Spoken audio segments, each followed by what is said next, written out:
All right. So there's a good point this young woman is making, and there's one of the replies to it that is an even better point. Um, this woman's name is Camille.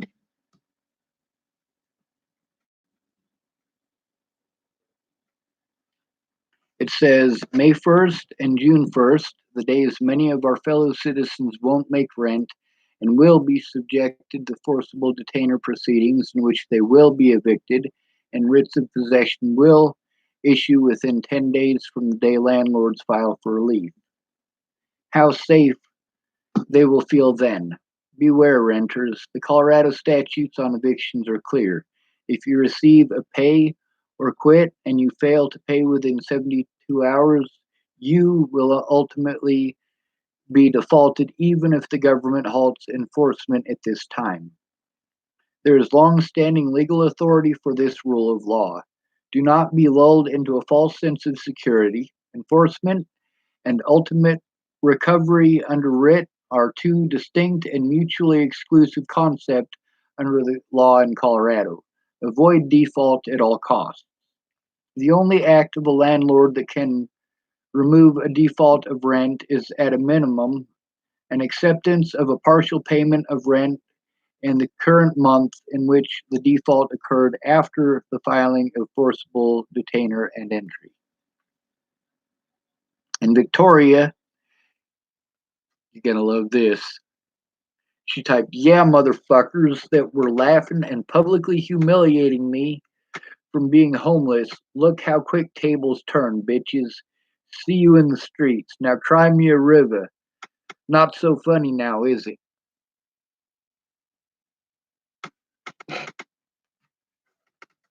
When it happens to us, it's our fault. We must have wanted it, needed it, chose it, or deserved it.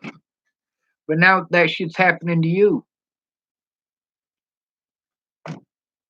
You wanted it, needed it, chose it, and deserved it. You chose this. You chose to be homeless. When you are stuck out there on the streets after all this shit is cleared and done, you just remember that you chose this.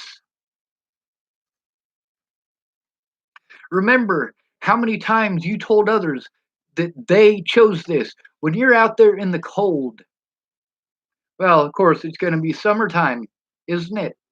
So you won't have to endure that part, will you? And maybe with the number of people who are going to end up homeless, the cops might be more lenient, but I doubt it. You will be subject to the same fucked up rules. You will still have to go to the bathroom if you're homeless. I want you to think about that. You think that these gas stations just let anybody go in and use the bathroom, don't you? Well, once you've been out there and you've been on the streets for a bit and your money is gone, you're having to carry around that backpack full of the shit that you thought was important. At first, when you first end up homeless and you go out there and you've got 6 or 7 bags of complete and total bullshit and you're dragging it around everywhere and you're making phone calls like, fuck, I need to find a place to stay. I need to find a place to stay. And eventually, you got all of that shit that is weighing you down and you have to drop it off. And you're looking at it and you're going, all right, so I got all of these clothes. 2 of those bags are full of clothes. I need to just grab one pair of clothes out of there so that I can change into something and dump those bags. And then you're looking at the heavy shit that you brought that's not clothing, and you're like, all right, well, I grabbed that big heavy fucking thing that belonged to my grandma. I need to carry that around with me. And I got that bowling ball. I know it's not literally a bowling ball, but it could be anything that your grandpa gave you, or it belonged to your grandpa during the war, or whatever it happens to be. And you got your electronics that are expensive and they're worth money. And you're like, all right, well, I'm gonna pawn that stuff off. And you go to sleep and you wake up and somebody done raided your shit and it's gone. Or you have to make a choice between the stuff that saves your life that you can carry in a backpack, or your grandma's expensive shit that you were dragging with you. That 30-pound fucking jewelry box. You take all the jewelry out of it and you stuff it in one of the pockets of your backpack and you throw away that 30-pound jewelry box and you try to keep the jewelry. And then as you're walking down the street, that stuff's falling out because your bag's starting to get worn and torn, because it's not like you're carrying it just to school and back every day and putting shit in your locker. You take that with you everywhere. You're setting it down on cement. It's wearing the bottom out of it. You're setting it down even when it rains. You have that backpack and you set it down, and that wetness starts damaging it immediately. It starts damaging the important papers that you wanted to drag with you everywhere. Important papers. Important papers. You got to make a choice between that and the stuff that saves your life.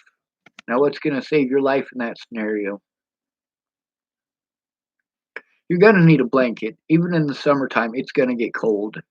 If you have to sleep on the cement, it's cold. The cement will literally suck the life out of you in the middle of the summer. It will suck all the warmth in your body out of your body. You will literally die of hypothermia at night in the middle of the summer. You got to have something to put underneath you.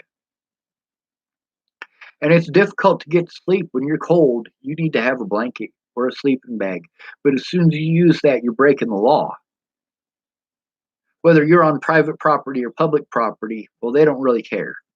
If you're on public property, especially in Boulder, Colorado, they will charge you with trespassing on public property.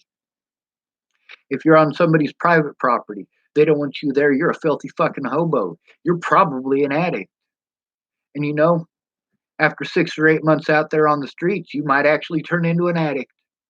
I have seen people who never touched a drug a day in their life, after 6 months of having to deal with the fucking bullshit that the cops put them through. They're like, fuck, dude, you know what? Getting drunk is the only happiness that I have. I can get drunk and be happy for 2 or 3 hours and not have to worry about all of the shit that I have with court over the fucking cops, because it's illegal for me to go to the bathroom. I have to hold it in. I have to go for walks. I can't sleep at night. I have to go looking for a job during the day, and that eats up all of my time during the day. I have to try to find somebody to watch my stuff, and they might watch the cops walk right off with it. They might watch another homeless person walk off with it, or they might go, hey, they got a computer in there that I can fence for $200. So instead of watching this person's stuff while they're looking for a job, I'm going to take their stuff. I'm going to sell that computer for $100 to somebody else, and I'm fucking dipping out.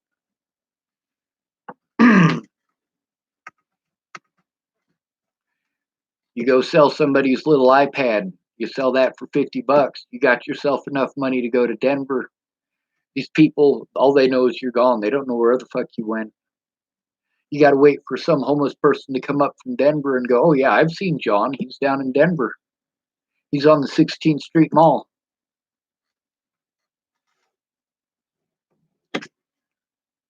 And then you're like, you know what? I lost all my shit. I had 6 bags that I showed up here homeless with. I was thinking I'd be homeless for a day or two and then I'd get some help. And everybody wanted to blow me off and tell me to get a job. Meanwhile, I had a job. But then you lose your job. Why? Because of all the court bullshit you got to go through. All the fines that you got fucking busted with. You have to pay fines because you got busted one night using a blanket. That's going to cost you over $400, and it's going to cost you 6 community service. So now you're working literally over 2 weeks of your paycheck to pay off one night that you were homeless, and you are still homeless the rest of that time. And people tell you, well, you just need to go to the homeless shelter. Then you go to the homeless shelter, you realize that there's enough room for 122 people to go in there, and only 72 of those are available for homeless people. The rest of them are for transitional housing. It's mostly for families and veterans. So then you realize that there's 400 people in line, and there's a lottery to get in. And you needed to have a computer to register for the lottery in order to get in. Yes, they instituted that in Boulder 2 years ago, where you have to have access to electronic devices.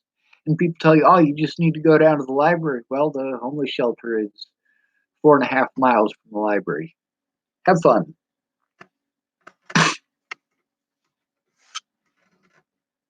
Life is grand with your head in the sand unless you're afraid of the dark. I've got a plan starring Iron Man with me instead of Tony Stark. That's the reality of the situation. You have this grandeur in your head about how it is, and then once you're there, it's completely fucking different. Oh, if you just get a job, bitch, I had a job when I got homeless. And then there's all these people that are like, man, I'm never gonna touch meth. I'm never gonna touch meth. That fucking meth shit is so fucked up. I'm never gonna touch meth. And then what happens? They're out there for 6 fucking months. They need to get a job. They're fucking trying to get a job, but they're filthy. They're fucking panhandling. They said they'd never panhandle, and they're out there panhandling, trying to get the money just so they can get on a bus and wash their clothes. They can't go to sleep because the cops are gonna fucking harass them. So what do? It's cold. You know exactly what they're gonna do. They're gonna do that meth so they can fucking stay up, so they don't end up getting that camping ticket for going to sleep, so they can keep their circulation up, so they're not laying down on the cement. That's fucking miserable. Even with 2 layers of cardboard underneath you, it can still get miserable. That's the reality of the fucking situation, folks.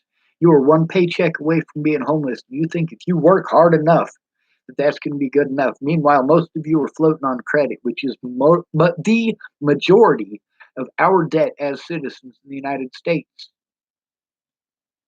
Credit, your credit cards, your credit that you're floating on, you're paying minimum payments on.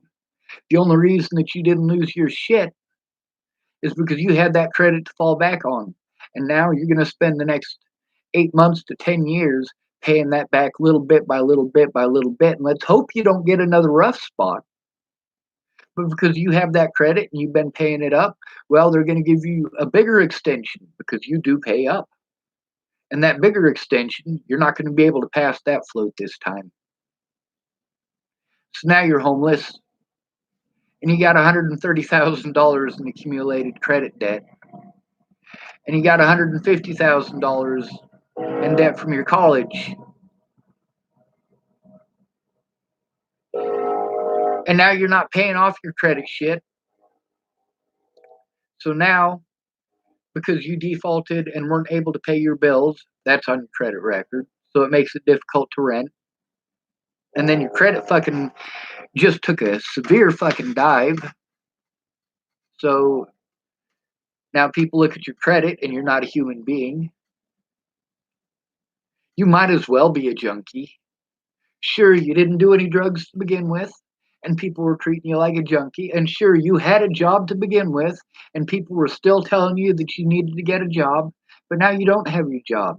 You're filthy. You're nasty. You're strung out on fucking heroin, or you're strung out on meth, or you're fucking drunk every night trying to get that 5 minutes of fucking happy from that fucking 5 minutes of whacking off or fucking eating that fucking cookie, as Dennis Leary put it. Well done. Well done.